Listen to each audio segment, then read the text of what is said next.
Ladies and gentlemen, welcome to today's edition of Press Hour. More than ever before, everybody is talking about it.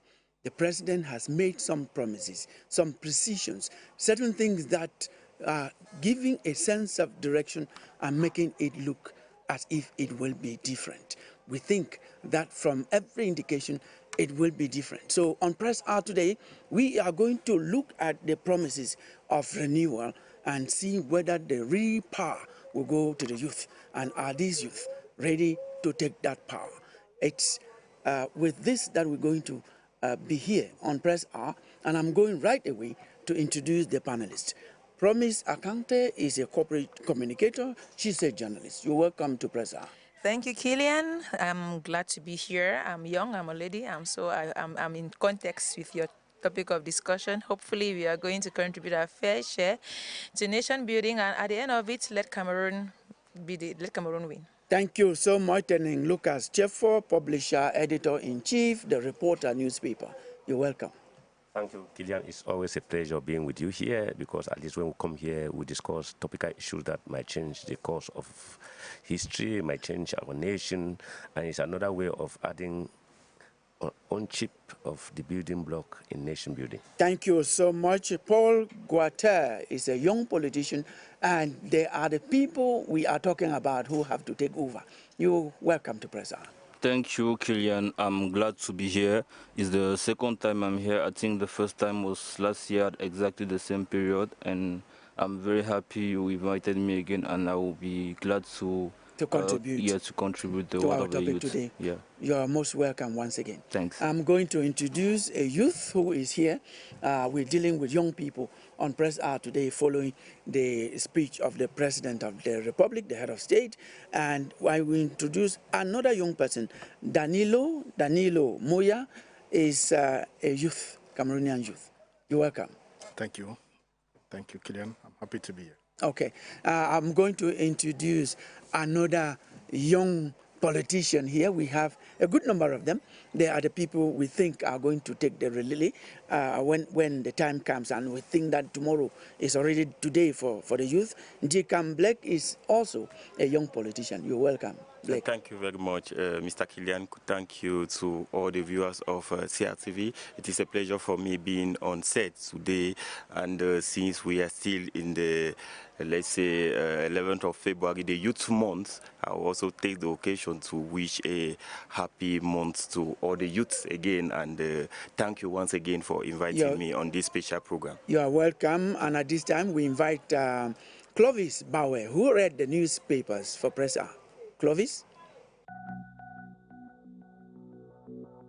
The 60th Youth Day celebration dominated newspaper headlines throughout the week, setting the tone for national discourse. The week opened with the traditional message from the head of state to the youth. The state-owned Cameroon Tribune reports that during his address, President Paul Biya reminded young people that the future of Cameroon rests in their hands. In the same light, Cameroon Insider says the president assured youths of increased access to leadership roles.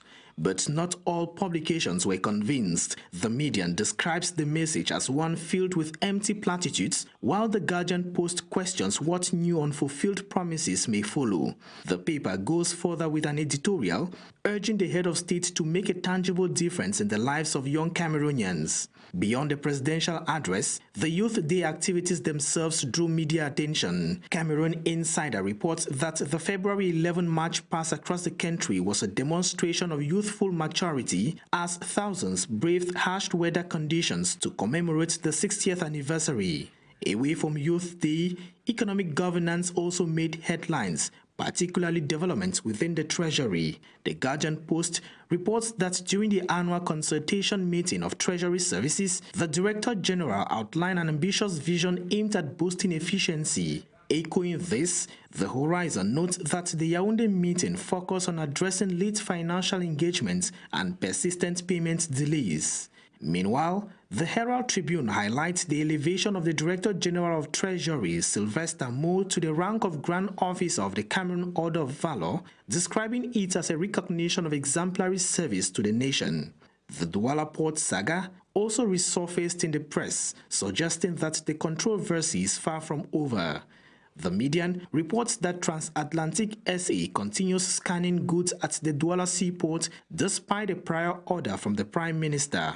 In a related development, the Guardian Post announces that the Port Authority of Douala has begun work on an independent electricity supply plant scheduled for launch in March. The project, valued at over 6 billion CFA francs, is expected to stabilize power supply within the corporation. Cameroon Insider adds that the initiative includes a 300 megawatt power plant and a gas pipeline linking Kribi to Douala.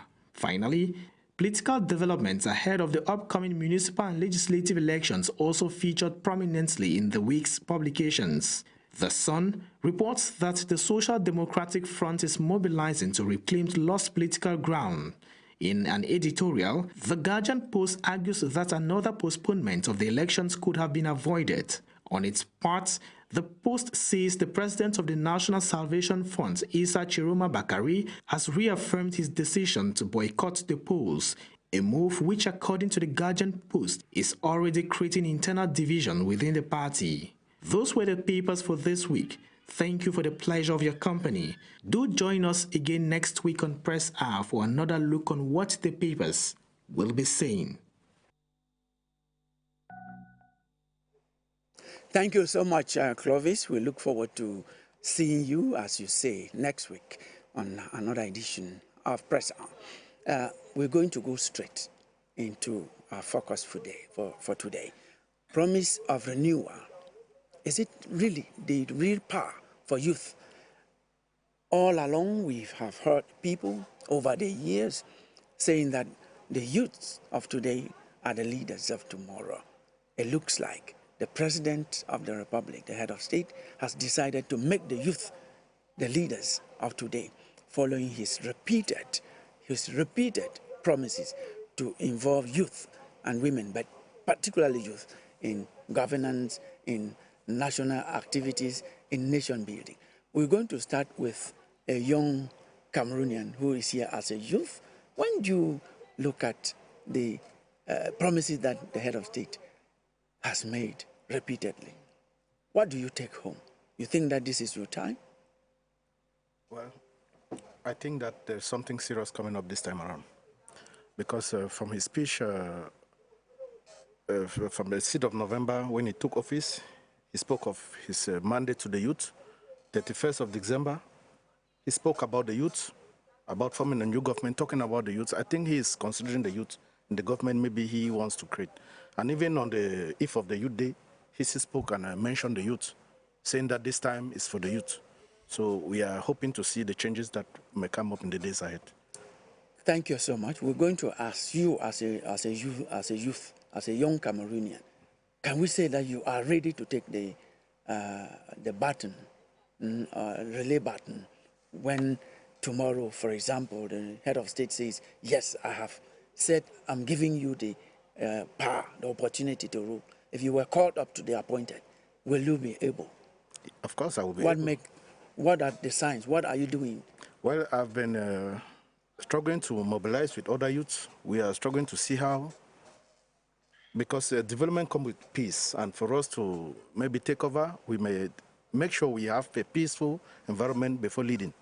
So we have been in Bamenda, Batibo, where we are preaching peace, and we see things are getting back to normal. Thank you. You will look for other reasons to give us when we come back to you. I'm going to ask the young politician here, Njikam Blake. You are a young politician.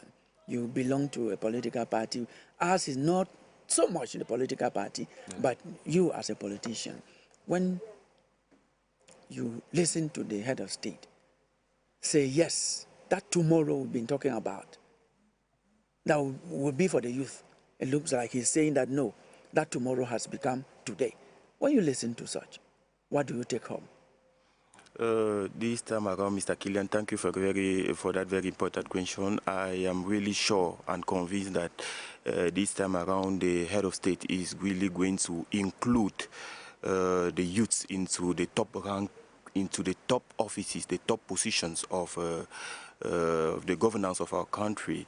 Because under normal circumstances, when we look at what the head of state, his speech during when he was swearing in. That was on the 6th of November, 2025. We also, where he promised that this mandate was a mandate for youth and for women.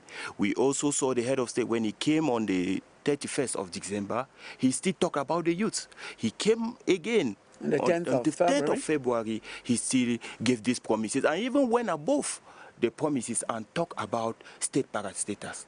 It means that today, like you were asking to my fellow brothers, whether if we the youth are ready to take the positions, I would say yes, because today we can thank the head of state because we are well qualified, we are well educated. And that is why, Mr. Killian, I would also like to thank the head of state because of the educational system we have here in Cameroon.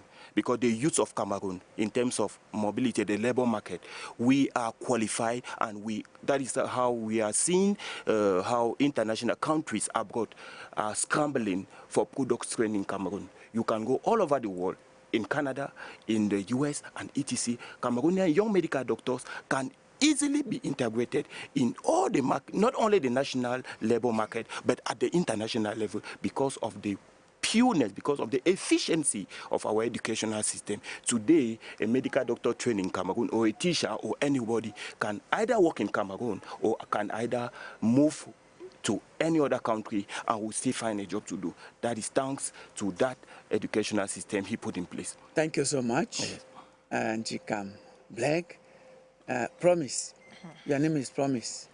The president has made so many promises. Where do you find yourself as promise in the promises? Just like the refrain says, land of promise, land of glory. I just feel so proud that this land is my land, so I can be asking for rent all the time as a landlady. But it's okay. Let us come back to our point of discussion. And Killian, there's an artist who says we should never be ashamed to copy the good example. So we should learn from others. And while not wanting to go to Europe, to America, or to other foreign countries, I'm trying to base in Africa, neighboring countries where we can also copy their examples. Let us look at African countries with very young ministers. We have Liberia, for example. Liberia's Minister of Gender, Children, and Social Protection is 45 years old. It's a lady. She's 45 years old. That's Honorable Beme Horace Koli. The Minister of Youth and Sports, designated President Boakai, appointed him in February this year. He is 35 years old. That's the Minister of Youth and Sports, and she is an attorney, Cornelia Krua. That's the youngest minister to hold a post anyway. And then we have the Minister of Foreign Affairs, which is also a lady. So, you know, the president says he's going to focus his mandate on youth and women. So I'm coming to youth and women. This woman is, she is just in her early 50s. She's the Dean of the Cabinet, the Minister of Foreign Affairs in Liberia. We also have in Ghana, the Minister of Communication, Digital Technology and Innovations. He is 41 years old. And President Dramani Mahama appointed him of recent. He was born in 1985, Killian. I'm going step by step so that we should understand where I'm going to. Now, the Minister of Defense in Liberia, Brigadier General Geraldine Janet George. She is the first woman to hold a position. She is 50 years old because she was born on July 29, 1975. And President Boakai trusted her with the Ministry of Defense. That's to tell us that as Cameroon, we can do better than just promising without fulfilling. We should learn from our neighbors. These are countries in Africa, not from foreign people that will say, oh, because they have a special breed. This is Africa. Africa can do it. Nigeria is doing it. Ghana is doing it. Liberia, that has suffered all kinds of crises and wars, is giving confidence to the young people and to the ladies. And President Boakai in Liberia, I'm calling him this way because I feel like I'm close to him. He believes so much in ladies and works even with the opposition because the president, how do I put it in correct terms? The president pro tempore in Liberia, that's a Senate president. They call her president pro tempore. She is 56 years old.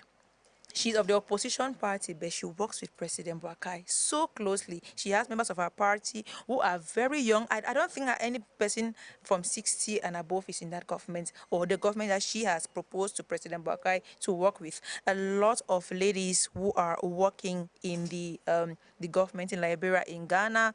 The vice president of Liberia, that is the next person to Boakai, was born in 1978.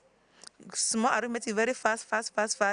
That person is not up to 50 because, and is a person who is next to President Boakai in Liberia. So what happens to Cameroon when we keep saying that, oh, you people will be giving greater consideration? Used to the leaders of tomorrow, where would the young see? I remember my song in primary school. I was in you continue school. to talk. Mind you that some of the people who are there today were appointed in Cameroon at similar ages. Yeah. Indeed. Thank you. I was going to say that, but since you said it already for me, thank you very much. So what happens to the fact that one good turn deserves another? You were appointed at probably 20-something or 30-something. Why not appoint people in their 30s now as well, the way you were given the confidence back then? My primary school song in PS Womb, when I was singing for 11 February, that where would the young, used to the leaders of tomorrow must not be indifferent to democratic processes. I'm seeing a lot of young people who are here who are not indifferent to democratic process because they are taking part in this process. But are they giving the lead?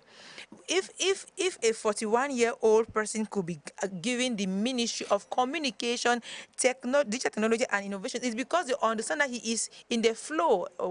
The young people get the vibe. They are in the vibe. They know what it means to do in robotics. They know what it means to do in artificial intelligence. They know what it means to do everything which is Gen Z and Gen Alpha related because they understand the digital world. You're not going to bring somebody who is disconnected with the reality to be at the top of a ministry that's supposed to champion these things. Is our Minister of Youth Affairs now at this moment young to understand the youthful language? See, I'm still a Gen Z. Sorry, I'm a younger mother. Right, I always like to say I'm a Gen Z mother, but no matter how hard I try, there are things that my children will say that I'll be struggling to understand because their language is fast. They are going very fast. My children no, the transition. We agree with what you're saying. Right? We are somewhere. We need a transition. We are in the transition. Can you appreciate this transition? I'm appreciating the transition, seeing how political parties are more and more. They are sending young people to represent them on the platforms, which is beginning to make sense because we are not seeing only gray-haired papers. Sorry, the way I describe it. But they are no longer just sending only old men to represent political parties. They are now giving the youth. But besides sending them to the forefront on debate platforms so that you should attract their younger Gen Z generation, give them more position of power so that they can see that the vice president of the SDF party or of the CPDM party or of the UNDP is calling on the young people to do so, and the young people will relate to the energy, to the flow, to all the ideas he has to share because he can better say, let us build from this We'll position. just listen to you, we'll listen till tomorrow. Right. Yes, we'll come back to you, please. Yes, right. I'm going to go to Lucas to appreciate. You've listened to the first three speakers. Promise was just taking us around the world. No, I could easily understand Promise because the issue is that there's a disconnection between what is said and what is practiced. So she was trying to bring ideas, bring examples that can drive us home. Because what is killing Cameroon is sloganeering. We give slogans. The youths are the leaders of tomorrow. Why should they not be the leaders of today? Why should they keep on being the leaders of tomorrow? When is it tomorrow? And when is it tomorrow? And now the head of state, you see, there's one thing. If I were to propose to the head of state is to create a commission for the follow-up of presidential instructions. The head of state gives those instructions, and they end up not being implemented. Because anything that head of state says in a speech is policy. It's supposed to be policy, and it's supposed to be implemented. He says, okay, I'm going to give the youths. I've given 50 billion francs to propel youth entrepreneurship. Behold, when this money will be made available, the youth that will collect this money will be people above 70 years. No, you are not a prophet of that. No, this is, it has been happening. It has been happening in our system. Those who, where is PRC? Those who collected money for PRC, Pajé. The same people who are in the offices, they write the same project. That is insider trading. They do the same. They know what is going to happen. They write the same project. They siphon the money. So, and Kilian, there's one thing he talked about educational system of Cameroon. Let me tell you something about the educational system of Cameroon. Every year we churn out thousands of graduates that are not employed because in our education system, English and French are composed under carry coefficient 4. Agriculture and manual labor carry coefficient 0 and they are optional. That's why we can speak good English, but we sleep with empty stomachs because we cannot farm, we cannot produce anything. You see, go to public exams, you see they say read this topic and answer the question that follow. How can that transform a country? How can that transform the country? No, let me learn. Concerning the promise of putting youth in positions of responsibility, the older people who are disconnected from the youth will tell us that we don't have experience. I have asked them, they should create a school where they teach experience. How? Because experience is the sum total of our past mistakes. Put the youth there, let them make their own mistakes and learn. And they entrusted them into position of responsibility as early as 25, 30 years. And they created their own mistakes along the line and had experience. Where do you think that youths must have experience? Where would they go and buy the experience? In the market? Integrate them into this system, let them learn along the line too, and become leaders of today, not leaders of tomorrow. Then I want to give you a homely example. I attended a seminar with elderly people, and the youths were so upbeat that we want to replace elderly people. One elderly man got up and told us what is obtaining. That if you say that we should accompany you, but if you say they want to replace us, we'll enter the house, lock the door, and you'll never come. So now the youths are standing at the door now. They are no longer knocking. They want to rip open the door. They have to break through. Yes, they want to break through. No, well, they will not break through. The president has said he is the one to keep the door open for them. Don't you think even that the fact that he said in the days ahead and he's delaying, probably there are these old people who are proposing a government without the young people, and he is telling them that I must have what I promise. Kilian, there's something, they say journalism is not soothsaying or weather forecast, but at times we act like the early warning system. Because what you are saying is just what is obtaining. But the issue is this. The presidential election gave the head of state an idea of what the youth can do. He said it in his speech, that he counts on the youth that voted him. Take it in any other party. You have SDF, UNDP. Put any youth now with any elderly politician, the youth will win the elderly politicians. That is why I'm saying that the youth are standing at the door now. They don't want to knock any longer. They want to rip open the door because they think their own time is now. And the head of state has understood them and has told them that I'm going to give you the chances. Let's hope that it happens. Paul Gualtier is a young politician. He's not only a youth, he's a politician, a young politician. Now, you are not only going to appreciate the head of state speech, you're going to let us know what you, as young politicians, are doing to take up this challenge. Okay, fundamentally, when listening to the speech of the President of the Republic, we told ourselves that even though it's a welcome speech, we are afraid because it's things that we have heard once and again. So we don't just want to be enthusiastic about it and then get deceived at the end. We want to hope, and we want the hope to realize itself. So it's a two-way appreciation. First of all, we welcome the speech, and in the second part, we are frightened because we have had promises once and again. On the other side, as youths, it's not today that young people in Cameroon start doing politics. I heard my promise accounting. No, it's not only about promise. Okay. You said I should speak about what young people have been doing. That's it. In my party, for example, in 2020, I was candidate in Douala 5. Yeah, let us know your party. Yes, we have been candidate in Douala 5. We have other young people who have been candidates and who won. I mean, in 2020, the youngest municipal councillor in Cameroon is a lady from Bafoussam, was 23, is from the SDF. Maybe people don't know, but it's the case. I know, for example, in the cabinet of Questor Joshua Ossi, we have on 4 members of cabinets, 2 have been appointed were less than 30. So it is not today that young people start doing politics in Cameroon. So there's the bottom top point of view and there's the top bottom point of view. We don't say no to the nominations or the appointments from the President of the Republic, but we are not actually waiting on that. They said the municipal and legislative elections are coming. We are preparing for that because we have been preparing for that since 2020. And when the moment comes, we will be ready, even though we don't say no to what may come from the President of the Republic. That's our point on the question. Thank you. We've gone round.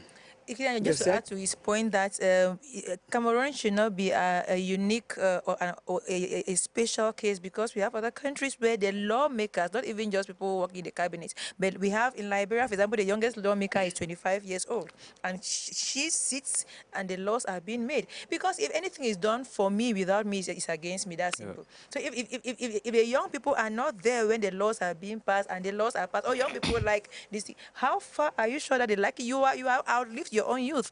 These young people should be in the house. So instead of just being in a questor's cabinet or some parliamentarians' offices to do photocopies and give safety, they should be in the National Assembly voting these bills and giving the opinions of all those who matter. Ladies should be on the decision-making table so that if a law is being passed about a woman's well-being, a woman who understands her system will say, early detection of probably breast cancer or something, or early marriages or having forced marriages, child marriages is not healthy because the young girl system is not yet ready, mature enough for children. All of this, everybody, every societal class is supposed to be represented inside the House chamber so that when the laws are being voted, everyone's voice is being heard according to the lived experience, not what people have read in books and say because by theory a woman can have children at the age of once she starts menstruating, she can start having children. There is a time when your body should mature. There's something that young people will fancy now that probably in Killian's time, are you still very young? But in Killian's time, they're probably their own youth. I'm running up to 60. You see, so if you have to say something about people in their teens and early 20s and early 30s, you might not really fit in the context because you have lived your own 20s. And it was not in the time where there's an Android phone or there are drones all over the place. You can do large-scale irrigation for your farming without necessarily holding water bottle and watering. There are many realities that we should understand and move with the flow so that people should live in a happy... This country is called land of promise. People should be happy in Canaan land. Promise like you. Now, we also talked to some Cameroonians in Cameroon and in the diaspora to appreciate, to react to the head of state speech. And we got 3 of them. After we watch, we listen to what they're saying, we'll come back and continue with the debate on the set. Speech full of hope, full of great promises, and above all, a speech that announces a new Cameroon. A new Cameroon with concrete promises, a clear direction given to the nation, especially to the youth, by the father of the nation. A speech that defines the role of the government in creating an enabling environment for the private sector to strive, because the head of state himself acknowledged that the public sector alone cannot be able to guarantee employment for the thousands and thousands of youth graduating from higher institutions and the university. Let us also listen to Professor Victor Barika this time. Head of state made a phenomenal speech again this year. He repeated it 2 years in a row, that regardless of his good intentions, regardless of the government's good intentions, it is impossible for the government to offer jobs to all young people that need jobs. That remains one of the most honest statements I've heard from a politician, from someone in government, anywhere in the world, including right here in the United States. Most times people in power want to literally lie to young people that, don't worry, vote for me, we'll give you jobs. But the president repeats it. We cannot. And no government is responsible to offer jobs to all young people. I am seeing so much on social media pressure that there should be a new government made up of mostly young people. It's fine, let there be young people, but that is not even the solution. The president emphasized here on agriculture. He stated very, very strongly that many of you are excelling in agricultural processing, where you start up businesses and create jobs each day. He re-emphasized on agriculture. This is the new petroleum. Agriculture is the new oil. Agriculture is the new direction young people can be successful, become rich, and especially provide jobs for others. That's why at the ICT University we launched this e-agriculture program to enable young people from all over Cameroon and Sub-Saharan Africa to come and do agriculture, but using information and communication technologies such as robotics, artificial intelligence, etc., where a robot can clear a 100-hectare farm in just a couple of days. This is what the new era of agriculture will be. Nobody can stop it. Nobody can stop it. It's agriculture. That's also one other area the head of state has been emphasizing on, and more it is put on the fore that you should diversify, they should do agriculture. It is even said that it's the new petrol, it's the new oil. Yeah. From the two that you've listened to, what are your own remarks from the points that they have raised? We'll listen to another person, beginning with you, Moya, Danilo. Okay. What I want us to talk about now, you as a young person, we've watched those two people. They are concording, they are adding more flesh to what you have been saying here. You are a young person in your place. What we say you are ready. What have you been doing as a young person that can prove to people where we are that, okay, finally, if you get the position that all the youth have been clamoring for, you will be ready. It's not by word of mouth, it is also by action. What have you been doing? Well, on the field, I think we have encouraged our brothers back in the Bamenda we encourage them into farming. We do our best to give farming materials to those who are in the village. We are doing our best to lobby with organizations back here in Yaoundé, Douala, to see how during the farming seasons, like last year, we had to give some fertilizers to farmers. So I think that is just to promote agriculture, and truth be told, agriculture is growing now into something which is like Professor Mbaraka, like Radi said, that's a new petroleum sector coming up. Mm-hmm. So we are supporting that from our various communities. I'll come back to you, Lucas.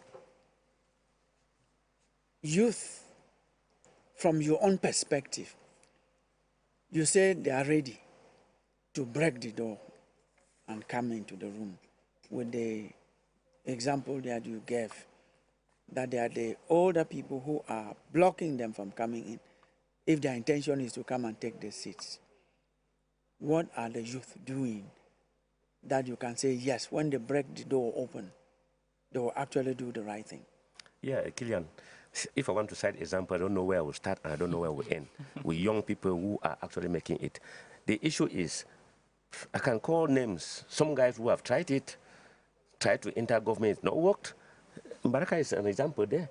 Mbaraka is somebody who is succeeding. Is he in government? No. But it's because he has decided to create something. I'm 60. I celebrated my 60th birthday on the 10th of January, which means if I were in government, I would have been on retirement. But I have worked to have gone on retirement without being in government. If I did not create my newspaper, what would I have been? And what I do is that I try to encourage other youth. And the blame I throw on most of the youths is that they bang on their certificates that are worthless. They bang on their certificates, and the certificates here are worthless. Worthless not in the fact that they don't have the technical know-how. Worthless in the fact that the employment, if all those who have had certificates need employment, they cannot get it. You know one guy called Dero. Dero had a sting in CRTV. Yes. Dero now runs a chain of business, diplomatic firms, diplomatic businesses, diplomatic pressing. It's because he decided to think out of the box. There's somebody like, I always like to quote. I think the next edition of Press, I'm going to invite Dero. There's somebody I always quote. They call him a tourist, but I think Nick Ngwanyam. They call him a tourist because he's like just in everything, try to be in everything. And the person who has told us, you have to change the way of thinking. We have to change our mindset. Let our youth change their mindset. And he does not only ask their youth to change the mindset, he has created an enabling environment where the youth can change their mindset. In his university, like in Barakas University, you have domains that youth can excel there and they employ other youth. Now, let's come back to the head of state, giving them 50 billion. I'm still very, very interested in this amount of money. And this time, I must do an investigation on this amount of money and see how it has been distributed. As a reporter, is your right. And to see how it has been distributed to the youth, because 50 billion is enough money to propel a good number of youth. A good number of youth. And when it propels 1, 2, 3, 4 youths, there's the multiplier the rippling effect. Yes. The rippling effect that will encourage at least 50 billion pumped into the agriculture in ICT or in anything can yield much money. Because that's money, that's taxpayers' money that the head of state said we want to put it at the disposal of youth. I want to see how the youth too will seize this opportunity.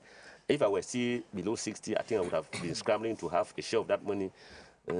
But since you put define youth in Cameroon from 1 to 90, and at the same time the cuts according to who is in front of you, I'm already out of the game. Yes, it is clear. Well, those who define it from 107 to 77 are just being selfish. In Cameroon, the youth bracket is 15 to 35. Exactly. That is it. Exactly. And then you have the adults from 35 to the other. So those who are saying that when they are 50, they are still young people, exactly, they are misinterpreting the law. Now I go to the politician, the young politician. You as politician, young politician, what are you doing? Can you tell us what you're doing to convince the world, Cameroon, that as politician you are ready to take over? You just what are concretely are you doing as young politician? You can start with what you're doing. You started talking about your party, the situation in Douala. Yeah. Tell us what you're doing. I always believe politics is fundamentally about two things. One is the marketing part of it, and the other is the management part of it.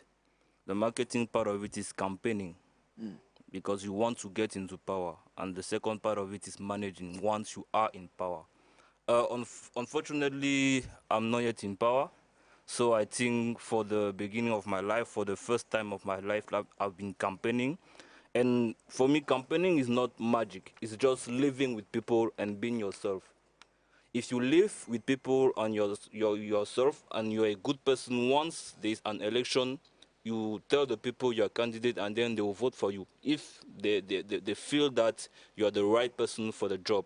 And if you ask me what I've been doing all my life, I try to be in harmony with my mates, to play football with them, to do the natural activities that we do. And once you have an argument, a discussion, I tell them what are the program that my party have. For example, increasing the salary, the SMIC to 160,000 in 5 years, that we have been proposing since 2018, telling them that we are for federalism. I mean, federalism meaning that we have powerful mayors and powerful president of regions. That are the elements of our program that I keep telling to my mates. And hopefully, once you are in power, we get to implement those points of program. That's basically the point. Thank you. I come back this way, promise. 2 minutes. I know when you will start to speak, it will be difficult to end. I'll give you 2 minutes. Can I speak a lot? No. All right. So I'm just going to be practical. We have to be realistic because, you know, when you see what is working somewhere else, you try to copy. If you see how your neighbor is disciplining his children and you want to, and you see that these children are well disciplined, to try to copy the neighbor's style.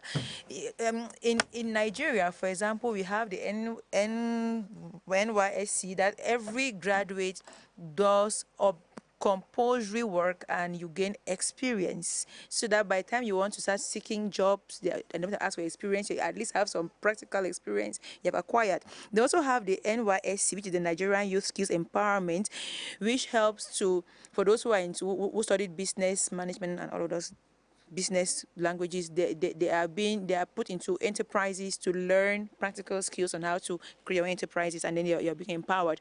In Kenya, we have the Hustler Fund, we have the Youth Empowerment Centers, the YESIs, and others that empower young people to gain achievements. In Liberia, we have the Youth Empowerment Program that helps young graduates to acquire experience. Fund in Cameroon. We have youth empowerment centers in Cameroon. You said I'm talking for long. Meanwhile, you're the one helping me to talk now. So in Liberia, we have this youth empowerment program that helps young people, young graduates, to be more precise, acquire experience. Because, you know, we always go to apply for jobs and they say they want 5 years experience from a young graduate. They want 7 years experience. So this program helps young people they are sent to state companies and parastatals to achieve the experience. They are paid less money, but so that by the time they are going to apply now for jobs, they have the experience, and then they have some money in their accounts as well. Okay, so back to Cameroon. The youth and this team program, how efficient is it? How many young people have acquired experiences? So many. If you don't know, then I will help you to know. Okay. We have so many. So we have youth programs in Cameroon that help young graduates. That you have a compulsory service as you leave university, like where you live in Guayaquil. There's a compulsory service that you go and do to acquire experience. No, Cameroon has its own. We were saying, I was talking about how young graduates, young people are brought into the professional life. Don't be surprised that if you go to those countries, they will be citing Cameroon as a good example. No, to be yes. I'm going to go to. Is it 2 minutes yet, Killian? Yes, you have taken more than 2 minutes. Njikam, as a young politician, I know your party, like Guater. Yeah. Guater is SDF. Yes. You are CPD. Yeah? Exactly. Proud to be, I know. Yes, exactly. Do young people have a place in your party too? Yes, Mr. Killian. We organized because we listened to the head of state speech in a group in our subsection of the youth friends, and then we try to sensitize the youth about the issue that the head of state speech should just act like a stimulus. It means that it is not because the head of state just announced that youths are going to occupy positions, it may be during municipal and legislative, you go and fold your arms and be waiting. No, you have to wake up. It has to act like a motivation. You have to go in and you have to scramble for those positions. Because many young girls, young boys, they are only concentrated on TikToks. When it comes to political issues, you look at the number of comments, very low. But when you hear, my locks of this, you see how thousands of comments are being done. But when you look at things concerning like registration on electoral list that has reopened, you will see very few comments. Now, I'll ask you a question on that. Are you blaming them? Because over the years, they've been taught that politics is for the old.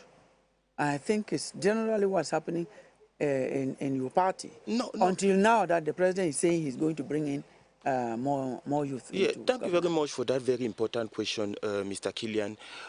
Thanks to the national president of our party, the CPDM is one of the only parties with an academy for youths to train youths politically.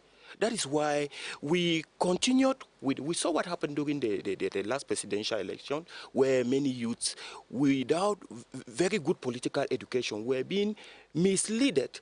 And then they found themselves, some of them are still in jail, and then they are regretting. That is why we took over, and then we continue with the sensitization, so that if they are politically educated, they will come to realize that at the time somebody is seated on internet, telling them on Facebook to go and burn this, to go and burn the businesses of their neighbors and etc., they should be aware of the risk they are taking. Because when they will be apprehended, the person who told them on Facebook or on WhatsApp or on social media to go and burn those things will no more be there. That is why political education is a daily something, and we are continuing to sensitize the youths about the risk and then the proper behavior they should have during electoral periods. And then we have two great elections that are approaching, the municipal and the legislative. They should not just fold their arms because the head of state make the announcement and be waiting. No, they should go in for the positions. They should scramble for the positions because nothing is easy. That is why even the head of state, even when you are going into an entrepreneurial this thing, it is not easy. You have to witness maybe downfalls and then etc. before keeping up and building a business that will and make you to prosper. Blake Yes. Njikam, Yes. they should go. That's your statement. Yeah. Are you going? Are you going? I am going. I personally, I'm not waiting for an appointment from the head of state. But what I'm sure of is that I will be going in as a parliamentarian. That is something, and I know it's not easy. In politics, they will not call me and come and take because the head of state said that. No, I know it's going to be a battle. If the election were not postponed from last year yes. for 15 months, yes. The head of state has 18 months yes. presidential prerogative. Yes. Should have been latest August. Yes, yes. The election should have even taken place since. Yeah, that exactly. You say you are going in. What have you been doing? Tell us. Be very sincere. Or you're just telling us for the sake of the debate on the... no, what I've been doing is that as a young person since 2020, I'm firstly a member of the section. I'm a section member in charge of communication. I'm also a communicator from the Central Committee. And it is not something which just fell from. I went in for the position, and thanks to the work I've been doing on the ground, the sensitization, I've been participating in education, and then for instance, last week we're also engaged in caravans where the registration, when the registration process were reopened, we registered several youths because there were some of them who were not yet up to 21 when the presidential election was undergoing. That is why we gathered them, and then we are still continue with our process of registration and then our day-to-day campaign, because in the CPDM, we are not waiting for the electoral period to start campaigning. No. Campaign in the CPDM is a daily process. It's a daily something, daily discussions. We are preaching peace, preaching ethics, and preaching patriotic behaviors. Yes, I announced that we had 3 people we talked to. Yes. We are going to take the last of the 3 people. Okay. And in your intervention right now, you talked about some young people who were misled through the internet to do things that today they are regretting. Some of them is because of employment. The 3rd person we are taking who reacted to the head of state speech actually is involved in some way in employment. After that, we'll look at employment and the youth. That is high-level political and institutional communication. We noticed that in institutional and positioning of the address, we have the post-electoral event that we notice. The head of state need to legitimate the election and put the security in the mind of Cameroonian. The second one is the programmatic orientation and socio-economic policy towards the youth, and the normative reaffirmation of the head of state concerning the citizenship of Cameroonian. Concerning the youth, the Cameroon Real Estate Corporations is deeply inside since 2 or 3 years, because you know that to build a house, you need at least 5 direct employment, and at least 7 to 10 in the right employment. The rehabilitation that we are implemented since 3 years now gave Cameroonian youth employment, and we noticed that we have to do the collaboration between us and the Ministry of Youth, the Ministry of Employment, and the National Fund of Employment. Thank you so much. We have 4 minutes to go to the end of this program, and our topic of debate for today is promise of renewal, real power for the youth.